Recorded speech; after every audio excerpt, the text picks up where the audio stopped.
من يهده الله فلا مضل له ومن يضلله فلا هادي له ونشهد أن لا إله إلا الله وحده لا شريك له ونشهد أن محمدًا عبده ورسوله أما بعد فأعوذ بالله من الشيطان الرجيم بسم الله الرحمن الرحيم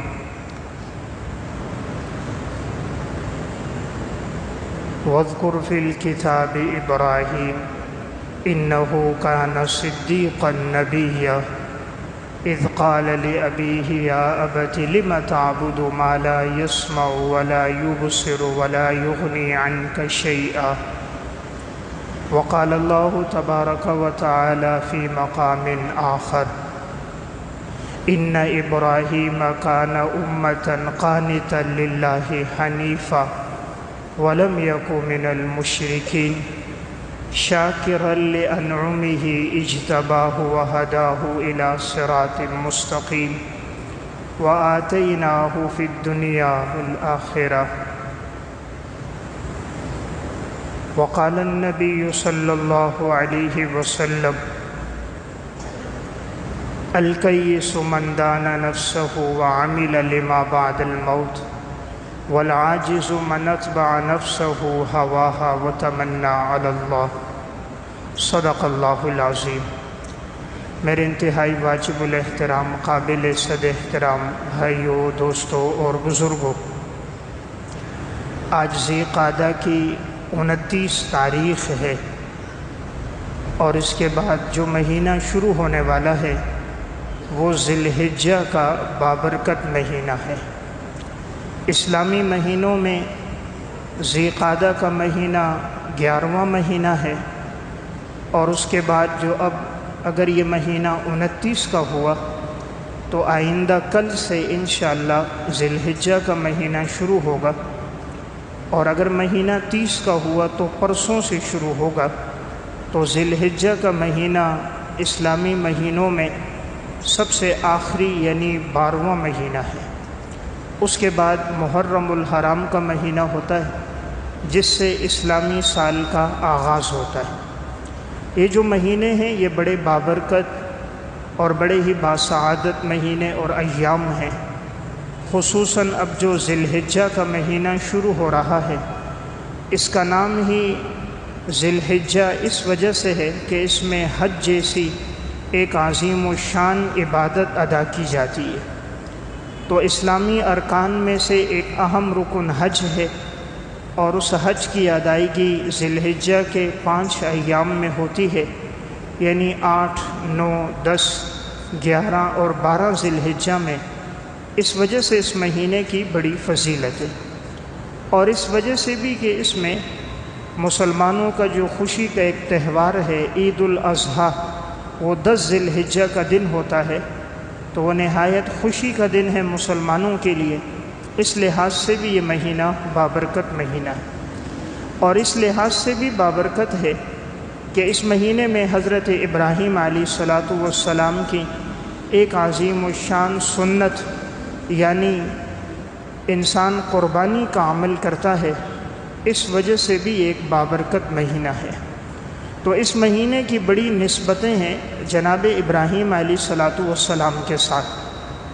اس میں جو قربانی کا عمل ہوتا ہے وہ بھی ابراہیم علیہ السلام کی در حقیقت ایک سنت ہے کہ جو اللہ تعالیٰ نے انہیں حکم دیا تھا کہ اپنے بیٹے کو ذبح کرو، تو انہوں نے اس حکم کو پورا کرنے کے لیے اپنے بیٹے کو جب ذبح کرنا چاہا، اللہ رب العزت کے ہاں امتحان پورا ہوا۔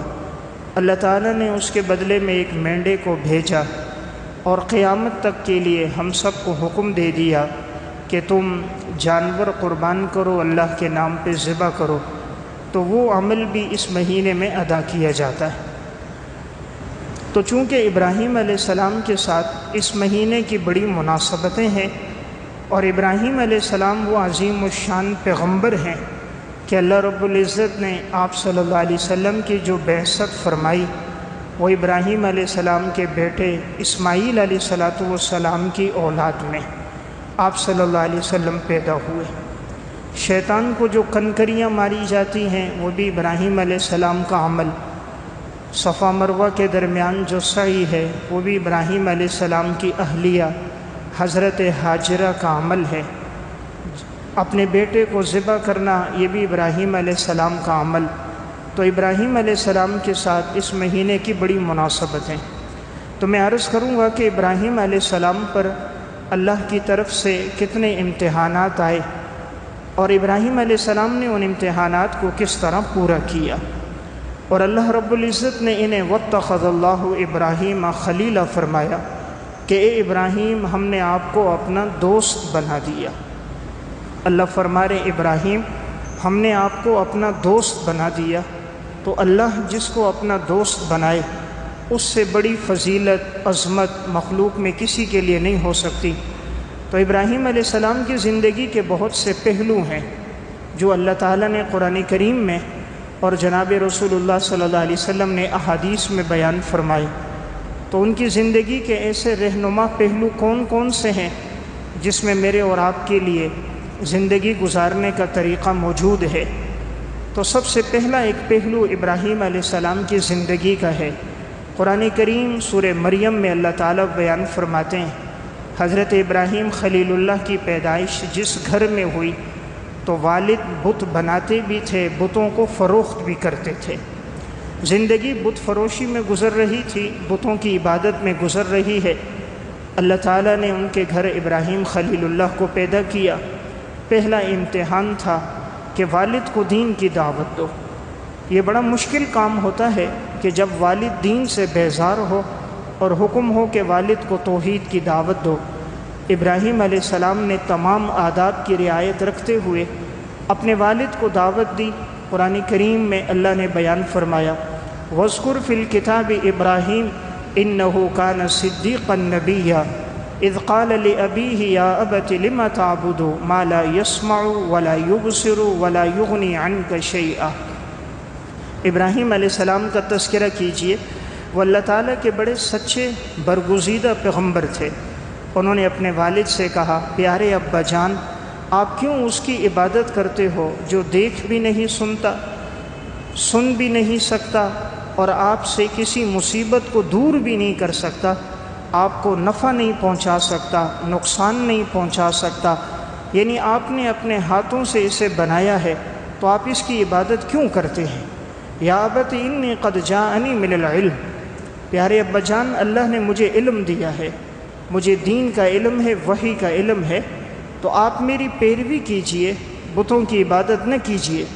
یا ابت لا تعبد الشیطان، بت کی عبادت کرنا در حقیقت شیطان کی عبادت ہے، اور شیطان تو رحمان کا بڑا ہی نافرمان ہے۔ ابراہیم علیہ السلام کے لیے پہلا امتحان تھا، اپنے والد کو دعوت دی۔ والد بجائے یہ کہ تسلیم کرتا بیٹے کی بات کو، توحید کی دعوت کو، لیکن وہ اتنا غصے میں آ گیا، آگ بگولا ہو گیا، اور ابراہیم علیہ السلام سے کہا کہ تو اپنی اس بات سے باز آ جا، لَإِن لَّمْ تَنْتَهِ لَأَرْجُمَنَّكَ وَاهْجُرْنِي مَلِيًّا، اگر تو باز نہیں آیا میں پتھر مار مار کے تجھے سنسار کر دوں گا، جا مجھ سے دور ہو جائے، یہاں سے نکل جا۔ تو گویا پہلا امتحان تھا، اپنے والد کو دعوت دی، نتیجہ کیا نکلا کہ والد مخالف ہو گیا، اور یہاں تک اس نتیجے تک چلا گیا کہ اگر تو باز نہ آئے تو میں تجھے اپنے گھر سے نکال دوں گا اور پتھر مار مار کے تجھے سنسار کروں گا۔ تو چنانچہ والد نے ناراض ہو کر ابراہیم علیہ السلام سے کہا اگر تو اس دعوت سے باز نہیں آتا تو میرے گھر سے نکل جا۔ یہ ایک بہت بڑا امتحان ہے کہ جس گھر میں انسان نے آنکھ کھولی ہو، جن والدین کے زیر سایہ زندگی گزر رہی ہو، جہاں زندگی کے بچپن کے ایام گزرے ہوں، اور وہاں ایک دعوت پر باپ مخالف ہو کر گھر سے نکال دے۔ اب زندگی کا دوسرا امتحان آیا۔ اللہ رب العزت نے فرمایا ابراہیم جاؤ، اور وقت کا بادشاہ تھا نمرود، جا کر ابراہیم اس کو دعوت دو۔ اس وقت یہ جو نمرود کی بادشاہت تھی پوری دنیا میں پھیلی ہوئی تھی، اور نمرود وہ بدبخت تھا جس نے ربوبیت کا خدا ہونے کا دعویٰ کیا تھا۔ ابراہیم علیہ السلام تنے تنہا اکیلے آدمی نمرود کے دربار میں پہنچ کر نمرود کو اللہ کی توحید کی دعوت دیتے ہیں۔ آج تو میں اور آپ کہتے ہیں حالات سازگار نہیں، دین کی بات کیسے کریں، لوگ مخالف ہو جائیں گے، حالانکہ لوگ تو مسلمان ہیں، معاشرے میں رہنے والے ایمان والے ہیں، وہاں کوئی مومن نہیں، کوئی موحد نہیں، کوئی ساتھ دینے والا نہیں، اور مقابلے میں پوری سلطنت، بادشاہت، اور بادشاہ بھی وہ جس نے خود رب ہونے کا دعویٰ کیا۔ لیکن جب انسان توحید پر باقی ہو تو اس کے دل میں خدا کے علاوہ کسی کا ڈر نہیں ہوتا۔ جو اللہ سے ڈرنے والا ہوتا ہے، اللہ مخلوق کا ڈر اس کے دل سے نکال دیتا ہے۔ جس کے دل میں خوف خدا نہیں ہوتا، پھر وہ ہر چیز سے گھبراتا ہے۔ ابراہیم علیہ السلام اکیلے گئے، نمرود کے سامنے جا کر دعوت دی۔ اللہ تعالیٰ نے سورہ بقرہ میں بیان فرمایا، الم تر الی الذی حاج ابراہیم فی ربہ ان آتاہ اللہ الملک اذ قال ابراہیم ربی الذی یحیی ویمیت قال انا احیی وامیت قال ابراہیم فإن اللہ یأتی بالشمس من المشرق فأت بها من المغرب فبہت الذی کفر واللہ لا یہدی القوم الظالمین۔ ابراہیم علیہ السلام نے فرمایا، میرا رب وہ ہے جو زندگی بھی دیتا ہے، موت بھی دیتا ہے۔ تو نمرود بدبخت، ناسمجھ، بے وقوف کا مقل، وہ کہنے لگا یہ تو میں بھی کرتا ہوں۔ باہر سے ایک آدمی جا رہا تھا، اسے پکڑا، قتل کر دیا، اور ایک آدمی جیل میں تھا، اس کو رہا کر دیا۔ کہا دیکھو میں نے جس کے لیے موت کا فیصلہ تھا اس کو چھوڑ دیا، زندگی دی، اور جو عام بے گناہ گھوم رہا تھا اس کو مار دیا، تو میں بھی قتل کرتا ہوں، میں بھی زندگی دیتا ہوں۔ حالانکہ ابراہیم علیہ السلام کا مقصد تھا، میرا رب وہ ہے جو جسم میں روح ڈال کر زندگی دیتا ہے، جسم سے روح نکال کر موت دیتا ہے، نطفے سے انسان کو پیدا کرتا ہے، انسان کی ساری غذاؤں کو پیدا کرتا ہے، تدریجاً بچپن سے بڑھاپے تک پہنچاتا ہے۔ لیکن اس کو یہ بات سمجھ نہ آئی، تو ابراہیم علیہ السلام نے کہا میرا رب وہ ہے جو سورج کو مشرق سے نکالتا ہے، مغرب میں غروب کر دیتا ہے۔ اگر تو بھی خدا ہے تو تو سورج کو مغرب سے نکال، مشرق میں ڈبو دے۔ قرآن کہتا ہے فَبُہِتَ الَّذِي کفر، یہ کافر مبہوت ہو گیا، پریشان ہو گیا، اور اللہ ظالم قوم کی رہنمائی نہیں کرتا۔ تو یہ دوسرا امتحان تھا۔ ابراہیم علیہ السلام نے نمرود کو دعوت دی، نتیجہ کیا نکلا کہ وقت کا بادشاہ مخالف ہو گیا۔ پہلے تو امتحان آیا، والد مخالف ہوا، گھر سے نکال دیا۔ دوسرا امتحان آیا، وقت کا بادشاہ مخالف ہو گیا، اور اس نے حکم دے دیا ان کے خلاف آگ بھڑکائی جائے اور ابراہیم کو آگ میں ڈالا جائے۔ اب تیسرا امتحان تھا، جا کر لوگوں کو دین کی دعوت دو۔ ابراہیم علیہ السلام گئے ہیں اور جا کر سب کو دعوت دیتے ہیں، ایک ایک کے پاس جاتے ہیں، توحید کا درس دیتے ہیں، لیکن کوئی نہیں مانتے۔ اب چوتھا ایک امتحان آیا، اب قوم کے لوگ بھی مخالف ہو گئے کہ ساری قوم ایک طرف ہے، ابراہیم علیہ السلام تنہا ایک طرف ہیں۔ پہلے امتحان میں باپ نے گھر سے نکالا، دوسرے امتحان میں بادشاہ مخالف ہوا، تیسرے امتحان میں قوم اور برادری کے لوگ مخالف ہو گئے۔ اب چوتھا امتحان تھا کہ ان کے جتنے بت ہیں، بت خانے میں جا کر ان کے سب بتوں کو توڑ دو۔ قوم کے لوگ ایک میلے پہ چلے گئے۔ اللہ تعالیٰ سورہ انبیاء میں بیان فرماتا ہے ابراہیم علیہ السلام کلہاڑا لے کر گئے، جتنے بت تھے سارے بتوں کو توڑ دیا، اور ایک کلہاڑا بڑے بت کے گلے میں لٹکا دیا۔ جب یہ سارے لوگ واپس آئے تو کہنے لگے ہمارے خداؤں کے ساتھ یہ کس نے کیا؟ کسی خدا کا ہاتھ نہیں، کسی خدا کا پاؤں نہیں، کسی خدا کی ناک نہیں، کسی کی آنکھ نہیں، یہ کس نے کیا؟ پھر کہنے لگتا وہی ابراہیم نے کیا ہوگا۔ تو ابراہیم علیہ السلام کے پاس گئے۔ ابراہیم علیہ السلام نے فرمایا بل فعلہ کبیرہم ھذا فسألوہم ان کانوا ینطقون، تمہارا گمان یہ ہے کہ ہر کام بڑا کرتا ہے، تو بڑے سے پوچھ لو یہ کام کس نے کیا ہے، اگر وہ بول سکتا ہے تو اس سے پوچھو، کلہاڑا بھی اس کے گلے میں لٹک رہا ہے، پوچھو یہ کس نے کیا۔ ابراہیم علیہ السلام بتانا چاہ رہے تھے جو خدا اپنا دفاع نہ کر سکے، اپنے آپ کو بچا نہ سکے، وہ تمہیں کیسے نفع دے گا، یعنی وہ تمہیں بھی کوئی نفع نہیں پہنچا سکتا۔ تو گویا یہ ایک چوتھا امتحان تھا کہ تنہا ابراہیم علیہ السلام نے سارے بتوں کو توڑا۔ اب پانچواں بڑا امتحان ہوا کہ قوم برادری کے لوگ بھی مخالف ہو گئے، ادھر بادشاہ بھی مخالف۔ اب امتحان تھا کہ ابراہیم کو آگ میں ڈال دو۔ 40 دن تک آگ جلائی گئی، اور جب وہ آگ اتنی بھڑکنے لگ گئی کہ اگر کوئی پرندہ بھی اوپر سے اڑتا تو وہ بھی جھلس کر اس میں گر جاتا، اتنی آگ کو بھڑکایا گیا، اتنا ایندھن اس میں ڈالا گیا۔ اب ابراہیم علیہ السلام کو آگ میں ڈالا گیا۔ یہ 5واں بڑا امتحان ہے۔ حضرت عبداللہ ابن عباس رضی اللہ تعالیٰ عنہ فرماتے ہیں ابراہیم علیہ السلام کو جب ڈالا جا رہا تھا تو چونکہ ان بدبختوں نے ابراہیم علیہ السلام کا لباس اتارا تھا، اس لیے حدیث میں آتا ہے قیامت کے دن اللہ سب سے پہلے جس کو لباس پہنائے گا وہ ابراہیم علیہ السلام ہوں گے کہ دین کی خاطر قربانی دی۔ اللہ تعالیٰ ساری کائنات کے سامنے ابراہیم علیہ السلام کو بڑی عزت کا لباس روز محشر میں پہنائیں گے۔ جیسے آگ میں ڈالا گیا، ابراہیم علیہ السلام کی زبان پہ ایک جملہ تھا، حسبی اللہ ونعم الوکیل، میرے لیے اللہ کافی ہے اور وہ بڑا بہترین کارساز ہے۔ ادھر جبرائیل علیہ السلام ہے، ادھر پانی کا فرشتہ موجود ہے۔ ابراہیم علیہ السلام کو آگ میں پھینکا ہے، جبرائیل امین کھڑے ہیں، اگر کوئی حکم ہو تو آپ بتائیے، میں خدمت کے لیے حاضر ہوں۔ یہ پانی کا فرشتہ بھی حاضر ہے۔ ابراہیم خلیل اللہ فرماتے ہیں خود آئے ہو؟ یہ اللہ نے بھیجا ہے۔ فرمایا نہیں، ہم خود آئے ہیں۔ فرمایا میرا رب دیکھ رہا ہے، اگر اللہ اس پہ راضی ہے تو ابراہیم اس پہ بھی راضی ہے۔ دیکھیں وہاں بھی مخلوق کی طرف نظر نہیں گئی کہ تم پانی ڈالو آگ بجھا دو، فرمایا میرا اللہ دیکھ رہا ہے۔ اللہ رب العزت نے جب یہ منظر دیکھا، آگ کو حکم دیا، قلنا یا نار کونی بردا وسلاما علی ابراہیم، اے آگ تو ٹھنڈی ہو جا، سلامتی والی ہو جا ہمارے ابراہیم پر، ٹھنڈی ہو جا کہ ان کو کوئی جلن نہ ہو، تکلیف نہ ہو، لیکن اتنی ٹھنڈی نہ ہو کہ ان کو سردی لگنے لگ جائے، اس لیے فرمایا سلامتی والی ہو جا۔ تو یہ ایک بڑا امتحان تھا جب نمرود اور قوم نے دیکھا ابراہیم علیہ السلام آگ میں ہیں اور آگ ابراہیم علیہ السلام کا ایک بال بھی نہیں جلا رہی۔ تو آگ تو نہیں جلا سکتی جب تک آگ کے پیدا کرنے والے کا حکم نہیں ہوگا۔ کائنات میں کسی چیز میں کوئی تاثیر نہیں ہے، اللہ کے حکم میں تاثیر ہے۔ چھری تب کاٹے گی جب اللہ کا حکم ہوگا، پانی تب ڈبوئے گا جب اللہ کا حکم ہوگا، آگ تب جلائے گی جب اس کے پیدا کرنے والے کا امر ہوگا۔ تو یہ ایک بڑا امتحان ابراہیم علیہ السلام پر ہی آیا۔ پھر اس کے بعد ایک امتحان اور آیا۔ اللہ تعالیٰ نے فرمایا ابراہیم اب اپنے بچوں کو لے کر ہجرت کرو اور یہاں سے جاؤ شام کی سرزمین کی طرف۔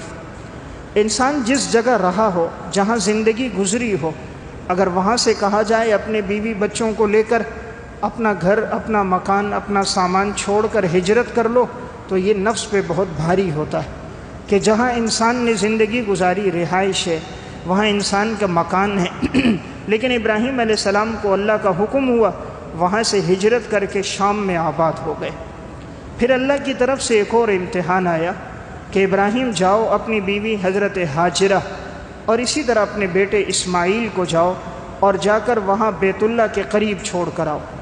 اس وقت بیت اللہ کے ارد گرد کوئی آبادی نہیں تھی، انسان تو انسان، چرند پرند بھی دور دور تک نام و نشان نہیں ہوتا تھا۔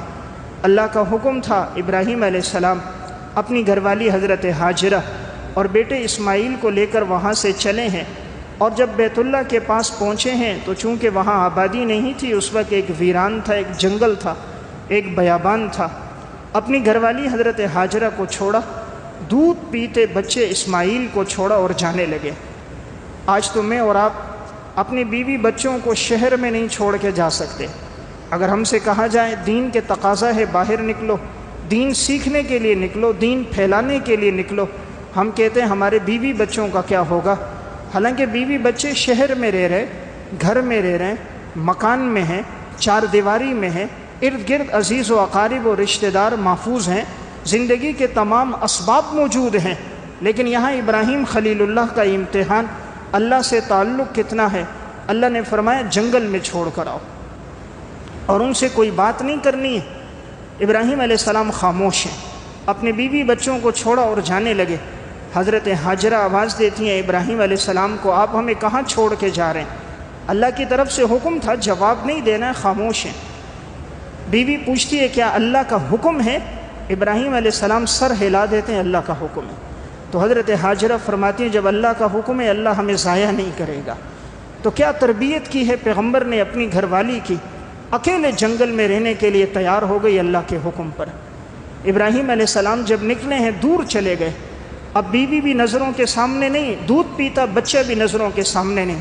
ابراہیم علیہ السلام ایک ٹیلے پر کھڑے ہوئے اور دعا فرمائی، وَإِذْ قَالَ إِبْرَاهِيمُ رَبِّ اجْعَلْ هَذَا الْبَلَدَ آمِنًا وَاجْنُبْنِي وَبَنِيَّ أَن نَّعْبُدَ الْأَصْنَامَ۔ اللہ تعالیٰ سورہ ابراہیم میں فرماتا ہے، ابراہیم علیہ السلام دعا کرتے ہیں، اے اللہ تو اس شہر کو امن کا گہوارہ بنا دے۔ یہ پہلی دعا تھی ابراہیم علیہ السلام کی کہ یا اللہ مکہ کو امن کی جگہ بنا دے۔ اللہ تعالیٰ نے یہ قبول فرمائی۔ اس وقت سے لے کر آج تک ہزاروں سال گزر گئے ہیں، اللہ نے مکہ کو امن و امان کی جگہ بنایا۔ نہ کوئی خون خرابہ، نہ قتل و غارت گری، نہ اتنی چوریاں ڈکیتیاں، نہ خون بہانا، نہ کافروں کا تسلط، نہ کافروں کا وہاں حکمرانی کہ انسان توحید پہ نہ چل سکے، اللہ کی عبادت نہ کر سکے، ایسا نہیں۔ اللہ نے اس کو امن کی جگہ بنا دیا۔ سونے کی دکانیں کھلی ہیں، لوگ جا رہے ہیں، 25-30 لاکھ کا مجمع ہے، لوگوں کی عزت جان مال الحمدللہ محفوظ ہے۔ دوسری دعا فرما دی کہ یا اللہ تو اس شہر میں رزق کو وافر مقدار میں کر دے اور یہاں کے لوگوں کو خوب پھل عطا فرما۔ اللہ نے وہ بھی قبول فرمائی۔ آج دنیا کا کوئی بھی پھل ہو بیت اللہ میں موجود ہوتا ہے، مکہ میں موجود ہوتا ہے، حالانکہ وہ ایک چھٹیل میدان کہ وہاں کوئی فصل نہیں ہوتی، کسی فصل کی کاشت نہیں ہوتی، لیکن دنیا کا ہر پھل وہاں موجود ہے۔ تیسرا، ابراہیم علیہ السلام نے اپنی اولاد کے لیے دعا فرمائی کہ ربنا انی اسکنت بواد، اے اللہ میں اپنی اولاد کو چھوڑ کے جا رہا ہوں ایک ایسی وادی میں غیر ذی زرع کہ یہاں کوئی اس وقت کھیتی باڑی نہیں ہو رہی، بالکل بیابان جنگل کی جگہ ہے، یا اللہ میں اپنی اولاد کو چھوڑ کے جا رہا ہوں، مولا کریم تو میری اولاد کو بت پرستی سے ان کی حفاظت فرما، میری بھی اور میری اولاد کی بھی۔ یعنی اولاد کے لیے دنیا نہیں مانگی، دین مانگا۔ ہم تو اولاد کے لیے ساری کوشش ہوتی ہے دنیا کی، اچھا کھانا، اچھا پینا، پیسہ ہو، گاڑی ہو، بنگلہ ہو، اس کے لیے اچھا لباس ہو، سب ظاہر پہ محنت کرتے ہیں، باطن پہ محنت نہیں کرتے۔ انبیاء علیہ السلام باطن پہ محنت کرتے تھے، اس لیے دعا فرمائی یا اللہ میری اور میری اولاد کی بت پرستی سے حفاظت فرما دینا۔ اللہ تعالیٰ نے یہ بھی دعا فرمائی، قبول فرما دی۔ اللہ نے ایسا نوازا ہے ابراہیم علیہ السلام کی اولاد کو، اللہ نے اس میں سارے نبی پیدا فرما دیے۔ حضرت یوسف علیہ السلام بھی نبی، ان کے والد حضرت یعقوب علیہ السلام بھی نبی، ان کے والد حضرت اسحاق علیہ السلام بھی نبی، ان کے والد ابراہیم خلیل اللہ بھی نبی۔ یعنی اللہ نے کیسا نوازا، ابراہیم علیہ السلام بھی نبی، بیٹا اسحاق علیہ السلام بھی نبی، بیٹا یعقوب علیہ السلام بھی نبی، بیٹا یوسف علیہ السلام بھی نبی۔ دوسری طرف بیٹا دیا اسماعیل علیہ السلام، وہ بھی نبی، اور اس کی اولاد میں اللہ نے امام الانبیاء حضرت محمد رسول اللہ صلی اللہ علیہ وسلم کو اللہ نے پیدا فرمایا۔ تو حضرت ابراہیم علیہ السلام کی بڑی قربانیاں ہیں۔ پھر یہی حضرت ہاجرہ ہیں، اپنے بیٹے کو چھوڑتی ہیں اور دودھ ختم ہو گیا، پانی کی تلاش میں صفا مروہ میں دوڑ رہی ہیں، پھر دوڑ کر آتی ہیں کہیں بیٹے کو کوئی نقصان نہ پہنچائے۔ اللہ کو یہ ادا بھی پسند آئی، آج حکم دے دیا صفا مروہ کے درمیان میلین اخضرین سبز لائٹیں آج بھی لگی ہیں کہ اس جگہ کے درمیان دوڑنا ہے۔ حضرت ہاجرہ دوڑی تھیں، اللہ کو پسند آیا، قیامت تک کے لیے اللہ نے حکم عطا فرما دیا۔ ابراہیم علیہ السلام کا پھر ایک اور بڑا امتحان آیا۔ اب جب یہی بچہ اسماعیل کام کاج کے قابل ہو گیا اور بڑھاپے کا سہارا بنا، اللہ نے تو عطا کیا تھا بڑھاپے میں، فلما بلغ معه السعی قال یا بنی انی اری فی المنام انی اصبحک فانظر ماذا تری۔ ابراہیم علیہ السلام فرماتے ہیں پیارے بیٹے میں نے خواب دیکھا ہے کہ میں تمہیں خواب میں ذبح کر رہا ہوں، بتاؤ تمہاری کیا رائے ہے۔ بیٹے سے کہہ رہے ہیں بیٹا میں تمہیں ذبح کر رہا ہوں، پیغمبر کا خواب تو وہی ہوتا ہے۔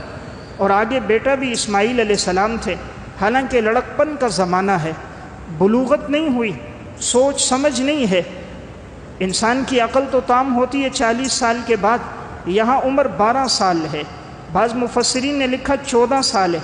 14 سال کا بچہ، 96 سال کا بوڑھا باپ، اور بڑھاپے میں اللہ نے اولاد عطا فرمائی۔ اتنے امتحانات پہلے گزر گئے، اب اللہ فرما رہے ابراہیم اسماعیل کے گلے پہ چھری چلا دو۔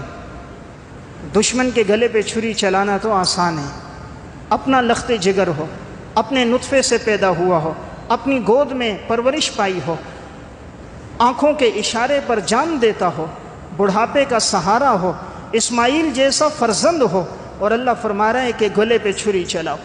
لیکن آگے حضرت اسماعیل ہیں، فرماتے ہیں یا ابت افعل ما تؤمر ستجدنی انشاءاللہ من الصابرین، پیارے ابا جان اللہ کے حکم کو پورا کرو، آپ مجھے صبر کرنے والوں میں سے پاؤ گے۔ حضرت ابراہیم علیہ السلام نے بیٹے کو لٹایا ہے اور چہرہ زمین کی طرف کیا ہے تاکہ کہیں ایسا نہ ہو چہرے پہ نگاہ پڑے اور اللہ کے حکم کے پورا کرنے میں تاخیر نہ ہو جائے۔ پاؤں یوں باندھ رہے ہیں جیسے قصائی جانور کے پاؤں باندھتا ہے، اور بیٹا بھی کہتا ابا جان چہرہ زمین کی طرف کرنا اور میرے کپڑوں کو نکال دینا تاکہ میری قمیص پہ اگر خون لگ جائے تو والدہ ہاجرہ کے سامنے اگر خون جائے گا تو ان کو تکلیف ہوگی، تو میری قمیص آپ پہلے نکال دیں۔ ابراہیم علیہ السلام اپنے بیٹے کو جب لٹا رہے ہیں، اس سے پہلے وہ منظر تھا۔ آج جو اللہ نے ہمیں حکم دیا کہ شیطان کو کنکریاں مارو، یہ بڑا شیطان، یہ چھوٹا شیطان، یہ درمیانہ شیطان، کہ حاجی کا حج نہیں مکمل ہوگا جب تک وہ 10، 11، 12 ذی الحجہ کو شیطان کو کنکریاں نہ مارے۔ ابراہیم علیہ السلام بیٹے اسماعیل کو منا لے کر جا رہے، شیطان انسانی صورت میں آ کر کہتا ہے بھائی آپ اپنے بیٹے کو کیوں ذبح کر رہے ہو؟ اللہ نے حکم دینا ہوتا بیداری میں دے دیتا، جانور کو ذبح کر دو، یہ بیٹا تمہارے بڑھاپے کا سہارا ہے۔ مختلف وسوسے ڈالے، ابراہیم علیہ السلام نے کنکریاں اٹھائیں اور شیطان کو ایک ایک کنکری ماری۔ تو یہ جو عمل تھا کہ بڑے شیطان کو مارا، دوبارہ آیا، پھر مارا، پھر آیا، پھر مارا، اللہ کو یہ عمل اتنا پسند آیا، اللہ رب العزت نے اس کو بھی قیامت تک کے لیے جاری کر دیا۔ اب ابراہیم علیہ السلام بیٹے کو لٹائے ہوئے ہیں، ذبح کرنے لگ رہے، آسمان کے فرشتے بھی دیکھ رہے ہیں کہ ابراہیم خلیل اللہ کے حکم کو کیسا پورا کر رہا ہے۔ تو جیسے ہی ذبح کرنے لگتے ہیں اللہ کی طرف سے حکم آتا ہے قد صدقت الرؤیا انا کذلک نجزی المحسنین، آپ نے خواب کو سچا کر دکھایا اور یقیناً آپ تو سچے اور فرما بردار لوگوں میں سے ہیں۔ وفدیناہ بذبح عظیم، اور ہم نے اس کے بدلے میں ایک مینڈا بھیج دیا۔ ابراہیم علیہ السلام نے اسے ذبح کر دیا، اور آج یہ قربانی کی سنت در حقیقت ابراہیم علیہ السلام کا وہی عمل ہے کہ جو اللہ نے قیامت تک کے لیے جاری کر دیا۔ تو میں عرض کر رہا ہوں ابراہیم علیہ السلام پر اللہ کی طرف سے بڑے امتحانات آئے۔ اللہ قرآن میں فرماتا ہے ابراہیم علیہ السلام کے بارے میں کہ ہم نے ابراہیم علیہ السلام کو آزمایا، ہم نے امتحانات لیے، فَأَتَمَّهُنَّ، سارے امتحانات کو انہوں نے پورا کیا، تو ہم نے پھر ان کو لوگوں کے لیے پیشوا اور مقتدی بنا دیا۔ ابراہیم علیہ السلام کی صفات کیا کیا تھیں؟ اللہ نے قرآن میں صفات بیان فرمائی، ان ابراہیم لحلیم اواہ منیب، حضرت ابراہیم بڑے بردبار تھے۔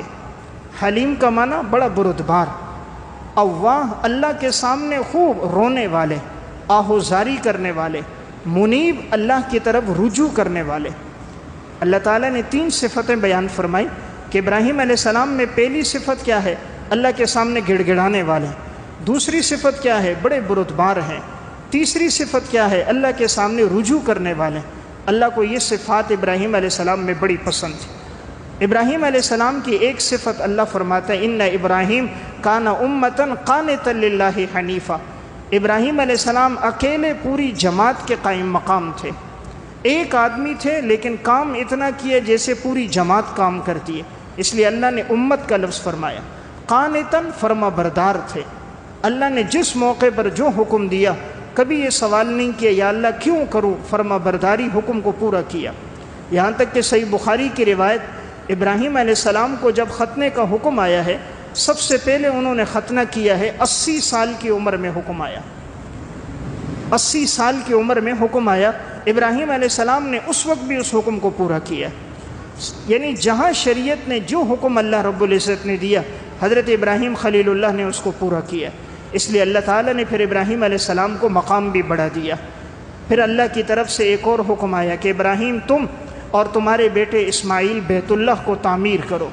قرآن کریم سورہ بقرہ میں اللہ نے بیان فرمایا وَإِذْ يَرْفَعُ إِبْرَاهِيمُ الْقَوَاعِدَ مِنَ الْبَيْتِ وَإِسْمَاعِيلُ رَبَّنَا تَقَبَّلْ مِنَّا إِنَّكَ أَنْتَ السَّمِيعُ الْعَلِيمُ۔ ابراہیم علیہ السلام اپنے بیٹے اسماعیل کو بتا رہے ہیں بیٹا مجھے حکم ہے بیت اللہ کی تعمیر کرو۔ ابراہیم علیہ السلام بیت اللہ کی تعمیر شروع کیے، اور ایک پتھر ہے جسے آج مقام ابراہیم کہتے ہیں، اس پتھر پر ابراہیم علیہ السلام کھڑے ہوتے تھے، جب اوپر جانا ہوتا پتھر اوپر ہو جاتا، وہاں پر بلاک رکھتے، سیمٹ رکھتے، جب نیچے ہونا ہوتا تو نیچے ہو جاتے۔ تو بیٹا اسماعیل مزدور کا کام کر رہا تھا، حضرت ابراہیم خلیل اللہ مستری کا کام کر رہے تھے، اور ابراہیم علیہ السلام نے پھر بیت اللہ کو تعمیر کیا۔ اسماعیل علیہ السلام بیٹے ساتھ خدمت کرتے رہے. جب مکمل تعمیر ہو گیا، یہ نہیں کہا یا اللہ ہم نے اتنی قربانی دی، ہم نے اتنا پسینہ بہایا، ہم نے اتنی محنت کی، بلکہ اپنے عمل کو پیش نہیں کیا، ہم نے یہ کیا. فرمایا اے اللہ ربنا تقبل منا انک انت السمیع العلیم، اے اللہ تو ہمارے اس عمل کو قبول فرما، تو سننے والا جاننے والا ہے. عمل کے بعد اللہ سے دعا کی. دعا بھی کیا دعا کی؟ ربنا وابعث فیہم رسولا منہم یتلو علیہم آیاتک ویعلمہم الکتاب والحکمہ ویزکیہم. اے اللہ جو تو آخری پیغمبر آخر الزمان بھیجے گا وہ میری اولاد میں سے بھیجنا. بیت اللہ کی تعمیر کر کے ابراہیم علیہ السلام نے دولت نہیں مانگی، پیسہ نہیں مانگا، اقتدار نہیں مانگا، کرسی نہیں مانگی، سونا چاندی نہیں مانگا. جس کے لیے کائنات بنی ہے وہ مانگا کہ یا اللہ تو نے مجھے یہ خدمت عطا فرمائی، میری ایک دعا ہے ربنا وابعث فیہم رسولا منہم، جس پیغمبر کو تو بھیجے گا اسے میری اولاد میں سے بھیجنا. اللہ نے دعا قبول فرمائی. حضرت اسماعیل علیہ السلام کی اولاد میں اللہ تعالیٰ نے جناب رسول اللہ صلی اللہ علیہ وسلم کی بعثت فرمائی. تو میں عرض کر رہا تھا ابراہیم علیہ السلام کی زندگی ہمارے لیے ایک نمونہ ہے. زندگی کیسی گزاری. اللہ حکم دیتا ہے ابراہیم اور اسماعیل علیہ السلام کو، وَعَهِدْنَا إِلَىٰ إِبْرَاهِيمَ وَإِسْمَاعِيلَ أَن طَهِّرَا بَيْتِيَ لِلطَّائِفِينَ وَالْعَاكِفِينَ وَالرُّكَّعِ السُّجُودِ. اے ابراہیم اور اے اسماعیل تم دونوں میرے گھر کی صفائی کرو، بیت اللہ کی صفائی کرو، طواف کرنے والوں کے لیے، اعتکاف کرنے والوں کے لیے، رکوع کرنے والوں کے لیے، سجدہ کرنے والوں کے لیے. تو دیکھیں معلوم ہوا اللہ کے گھر کی خدمت یہ اتنی بڑی سعادت کی بات ہے. اللہ تعالیٰ نے یہ سعادت کا حکم ابراہیم علیہ السلام کو دیا. اس لیے اگر کوئی مسجد کی صفائی کرے، اللہ کے گھر کو صاف ستھرا کرے، اس کو کبھی بھی اپنے بارے میں پریشان نہیں ہونا چاہیے، مایوس نہیں ہونا چاہیے، اللہ کا شکر کرنا چاہیے. اللہ نے اس خدمت کی توفیق دی جس خدمت کا حکم اللہ نے ابراہیم خلیل اللہ کو دیا تھا. آج لوگوں کے گھر صاف کرتے ہیں، کوئی بنگلے صاف کرتا ہے، کوئی فیکٹری صاف کرتا ہے، کوئی روڈ پہ جھاڑو دے رہا ہے. اللہ کا شکر ہے اللہ اپنے گھر کی سجدے کی جگہ کی حفاظت مجھ سے اور آپ سے اگر لے لے. تو میں عرض کر رہا تھا اللہ نے ابراہیم علیہ السلام کو ایک حکم دیا میرے گھر کی صفائی کرو، تو حضرت ابراہیم اور حضرت اسماعیل نے اسے بھی پورا فرمایا. یعنی جس موقع پر جو حکم آیا ہے ابراہیم علیہ السلام نے پورا کیا. اس لیے اللہ نے فرمایا وَإِبْرَاهِيمَ الَّذِي وَفَّى، ابراہیم وہ تھا جو حکم دیتے تھے اس کو پورا کرتا تھا. اس لیے اللہ نے راضی ہو کر کہا وَاتَّخَذَ اللَّهُ إِبْرَاهِيمَ خَلِيلًا، اے ابراہیم ہم نے آپ کو اپنا دوست بنا دیا. تو میں عرض کر رہا تھا ذی الحجہ کا بابرکت مہینہ شروع ہونے والا. اس مہینے کے اندر ہمارے اوپر جو احکامات ہیں ان میں ایک اہم حکم حج کا ہے. تو جو انسان صاحب حیثیت ہو اسے چاہیے کہ وہ اس حج کو لازمی کرے. اس لیے کہ حدیث میں آتا ہے جو صاحب حیثیت ہو کر بھی حج نہیں کرتا تو پھر اس کی مرضی ہے یہودی ہو کر مرے یا عیسائی ہو کر مرے. تو اس لیے اگر کسی آدمی پر فرض ہو پھر بھی وہ حج پہ نہیں جاتا تو وہ بڑا گناہ گار ہے اور یہ بڑی بدبختی کی بات ہے. اللہ رب العزت کی توفیق سے ہوتا ہے حج اور عمرہ. تو اس لیے انسان اللہ سے توفیق بھی مانگے کہ یا اللہ تو حرمین کی زیارت کی توفیق نصیب فرما. ورنہ لاکھوں کروڑوں روپے والے ہوتے ہیں، زندگی گزر جاتی ہے، حرمین جانے کی توفیق ہی نہیں ہوتی. تاریخ بغداد میں ہے امام علی بن موفق رحمۃ اللہ علیہ بڑے اللہ والے بزرگ گزرے، 60 مرتبہ حج کیا. جب 60ویں مرتبہ حج کیا تو 2 رکعت پڑھی، اللہ کے سامنے رو رہے تھے کہ معلوم نہیں میرا یہ حج قبول بھی ہوتا ہے یا نہیں. 60 سال سے آ رہا ہوں، کیا پتہ یہ عبادت اللہ کے ہاں قبول نہ ہوتی ہو. تو روتے روتے آنکھ لگ گئی. علی بن موفق رحمۃ اللہ علیہ خواب دیکھتے ہیں. خواب میں کوئی ان سے کہتا ہے علی تم اپنے گھر اس کو بلاتے ہو جس سے تم محبت کرتے ہو، تمہارا رب بھی اس کو بلاتا ہے جس سے تمہارا رب محبت کرتا ہے. یعنی اللہ جس سے محبت کرتا ہے اس کو اپنے گھر آنے کی توفیق دیتا ہے. تم 60 سال سے آ رہے ہو، تمہارا رب تم سے محبت کرتا ہے جو تمہیں توفیق دے رہا ہے. اگر محبت نہ کرتا تو تمہیں اندر آنے نہ دیتا. حضرت علی بن موفق اٹھے تو خوش ہو گئے، فرمایا الحمدللہ. اس لیے سلف میں ایسے لوگ گزرے کہ جن کی زندگی اس عبادت میں گزر گئی. حضرت عبداللہ ابن عباس رضی اللہ تعالیٰ عنہ الطبقات الکبریٰ میں 11 مرتبہ حج کیا. امام ابو حنیفہ رحمہ اللہ مناقب ابی حنیفہ میں موفق مکی نے اور الجواہر المزیہ میں ہے 55 حج کیے. حضرت سعید بن مسیب رحمۃ اللہ علیہ حلیۃ الاولیاء میں ہے 40 مرتبہ حج پر گئے. امام مکی بن ابراہیم رحمہ اللہ سیر و اعلام النبلاء میں 60 مرتبہ حج کیا. امام اسود بن یزید رحمۃ اللہ علیہ الطبقات الکبریٰ میں 80 مرتبہ حج کیا۔ سفیان بن عیینہ رحمۃ اللہ علیہ 70 مرتبہ حج پر گئے۔ جب آخری سال گئے تو سفیان بن عیینہ نے دعا کی، الطبقات الکبریٰ میں ہے، فرمایا یا اللہ میں ہر دفعہ جا کر یہ دعا کرتا تھا کہ میرا یہ آنا آخری آنا نہ ہو، یا اللہ مجھے دوبارہ بھی آنے کی توفیق دے۔ مولا کریم تو نے 70 مرتبہ توفیق عطا فرما دی، اب مجھے یہ دعا کرتے ہوئے شرم آتی ہے کہ پھر میں یہ کہوں۔ اس سال انہوں نے دعا نہیں کی، اگلے سال سفیان بن عیینہ کا انتقال ہو گیا۔ تو میں عرض کر رہا تھا یہ اللہ کی توفیق سے ہے، تو اس لیے جن پر حج فرض ہو کبھی آدمی اس میں تاخیر نہ کرے۔ بسا اوقات موت آ جاتی ہے اور انسان یہ فریضہ ادا نہیں کر سکتا، بڑا گناہگار ہو جاتا ہے۔ تو اللہ تعالیٰ سے یہ مانگنا چاہیے کہ اللہ تعالیٰ حرمین شریفین کی زیارت کی توفیق عطا فرمائے۔ تو جب اللہ سے دعا ہوگی اللہ رب العزت اس کے اسباب بھی پیدا فرما دیتا ہے۔ جن میں ناقدری ہوتی ہیں اللہ ان کو وہاں جانے کی توفیق ہی نہیں دیتا، چلے بھی جاتے ہیں تو حرم میں اندر جانے کی توفیق نہیں ہوتی۔ ناقابل فراموش سچے واقعات میں ایک واقعہ ہے۔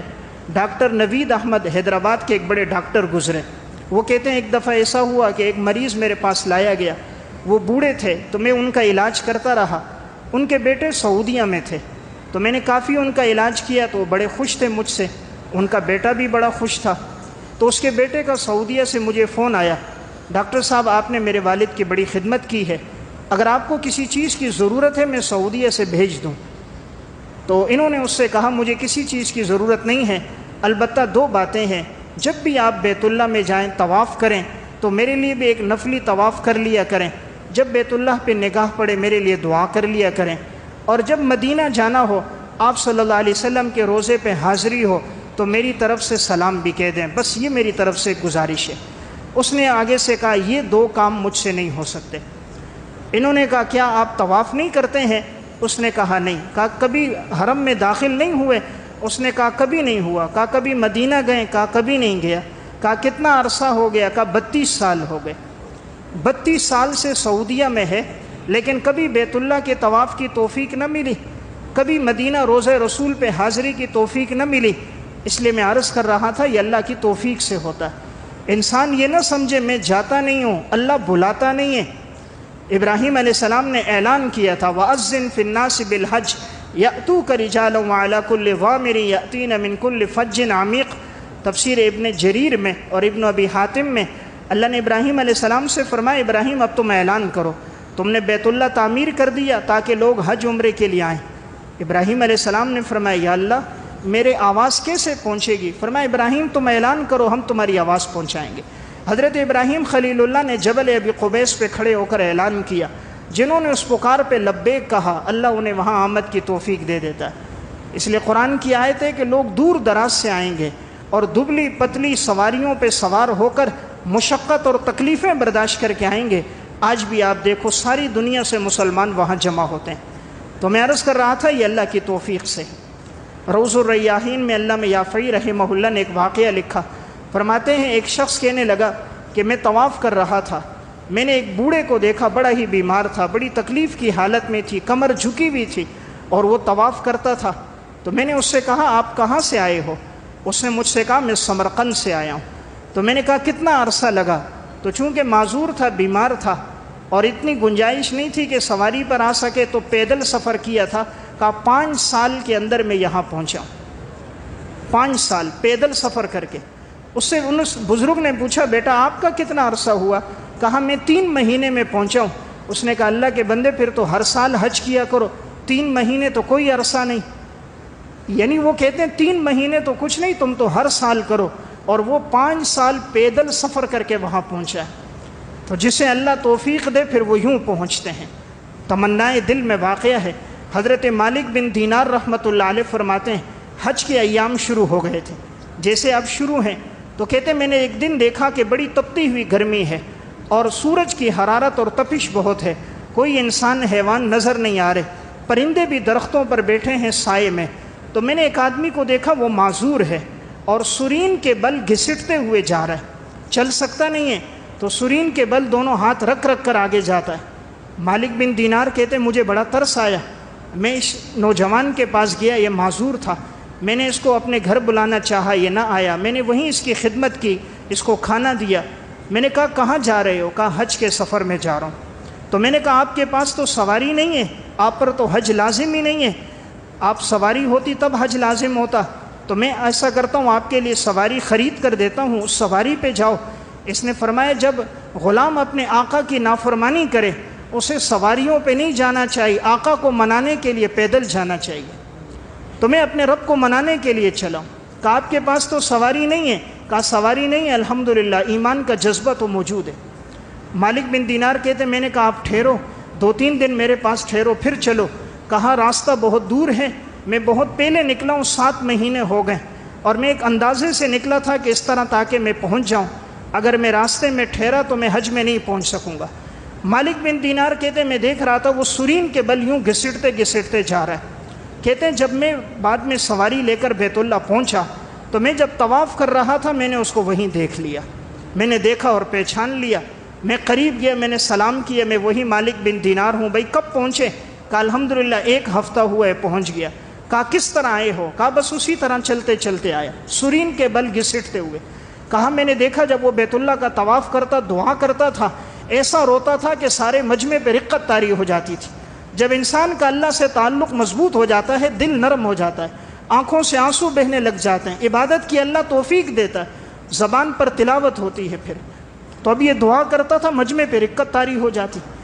مالک بن دینار کہتے ہیں جب رمی جمار کی باری آئی میں نے دیکھا یہ کنکریاں مارتا تھا پھر بھی روتا تھا، اور جب 10 ذی الحجہ آیا لوگ قربانی کرنے لگے، ہر ایک کے پاس قربانی کے جانور تھے، انہوں نے نہر کیا۔ اب یہ تو غریب تھا، اس کے پاس قربانی کا جانور تو نہیں تھا۔ مالک بن دینار کہتے میں نے دیکھا لوگ اس کے قریب تھے، اس نے جھولی پھیلائی اور اللہ سے دعا کر رہے یا اللہ آج سارے لوگ قربانی کر رہے ہیں، حج تمتع والے، حج قران والے، مولا کریم میری اتنی گنجائش نہیں کہ آج میں تیرے نام پر کوئی جانور ذبح کر سکوں، میں گناہگار آدمی اپنی جان لے کر آیا ہوں، یا اللہ میری جان کو اپنے راستے میں قبول فرما۔